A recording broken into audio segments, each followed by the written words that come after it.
Pemirsa, beberapa minggu terakhir El Nino jadi bahan obrolan di mana-mana. Ada yang bilang air sudah krisis, ada yang mengatakan ini akan jadi tahun penuh kemarau. 29 Juni 2026 di kantor Kementerian Dalam Negeri, Menteri Dalam Negeri Tito Karnavian memimpin rapat koordinasi pengendalian inflasi daerah yang sekaligus menjadi sosialisasi kesiapsiagaan menghadapi dampak El Nino. Kenapa ini penting? Karena forum ini menempatkan El Nino bukan lagi sebagai soal cuaca, tapi soal ekonomi dan ketahanan daerah. Kita langsung simak slide berikut ini. Ini adalah pernyataan dari Menteri Dalam Negeri. Saya minta seluruh kepala daerah segera menggelar rapat koordinasi bersama BPBD, Dinas Pertanian, Dinas Pengairan, dan perangkat daerah guna memperkuat kesiapsiagaan berdasarkan data yang telah disampaikan BMKG, BNPB, Kementan, serta Kementerian PU. Ya, forum 29 Juni ini bukan sekedar presentasi data. Ini adalah kalimat yang disampaikan oleh Menteri Dalam Negeri sebagai sebuah instruksi. Dan pemirsa, ia juga meminta para gubernur mengkoordinasikan langkah itu bersama bupati dan wali kota agar mitigasi berjalan terpadu sesuai dengan kondisi masing-masing daerah. Menurutnya, El Nino ini berdampak dua. Satu adalah dampak kemungkinan kebakaran hutan dan lahan. Yang kedua adalah kekurangan air. Sebelum kebijakan itu turun ke lapangan, kita harus pastikan dulu, nggak ada kebijakan yang disusun berdasarkan klaim yang keliru.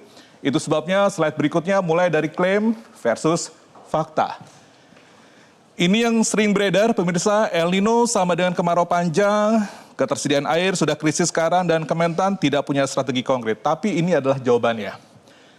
El Nino dan musim kemarau adalah dua hal yang berbeda. Yang perlu kita waspadai adalah bukan lamanya El Nino, tetapi ketika fenomena ini bertepatan dengan musim kemarau.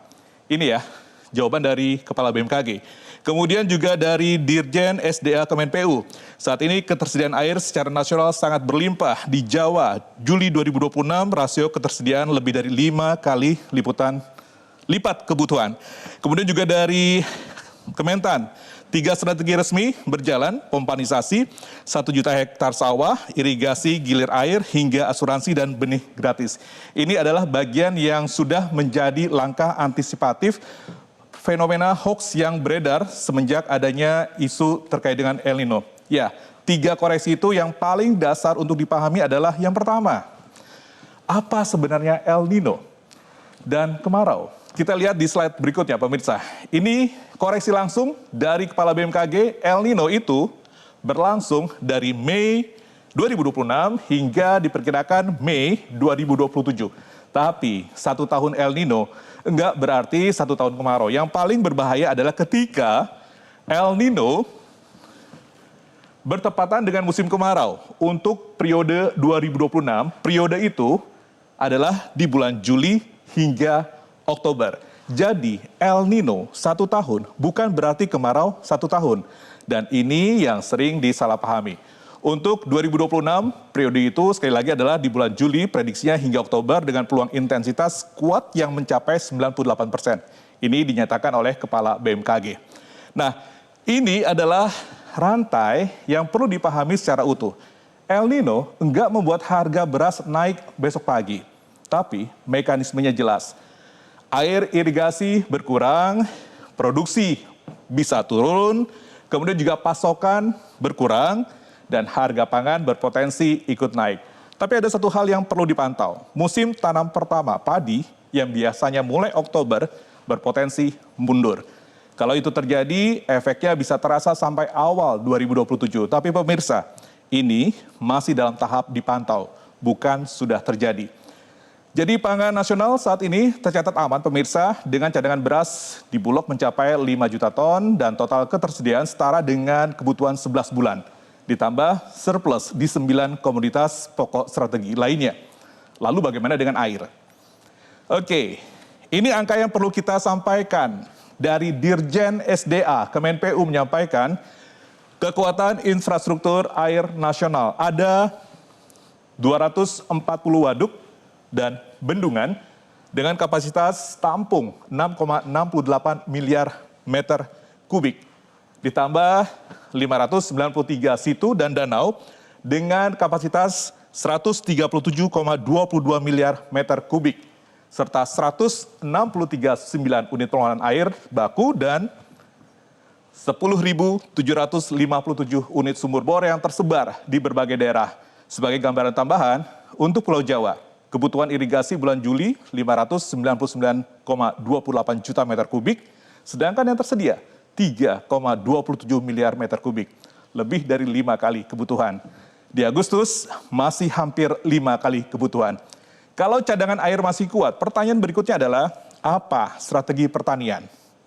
Baik, ini bagian yang paling penting dari paparan Kementan. 3 strategi, bukan hanya nama. Masing-masing punya komponen yang bisa diverifikasi.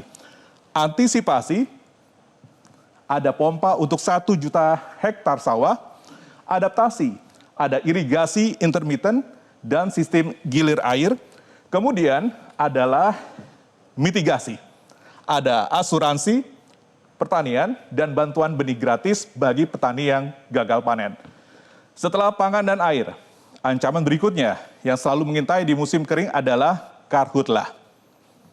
Di karhutlah, kunci utamanya ada di mitigasi, bukan hanya pemadaman. Itu artinya apa? Sebelum kemarau masuk, pencegahan, deteksi dini, dan pengolahan gambut harus sudah jalan. Tahun 2026, strategi itu diperkuat dengan operasi modifikasi cuaca, pembahasan gambut, dan satgas terpadu di daerah rawan.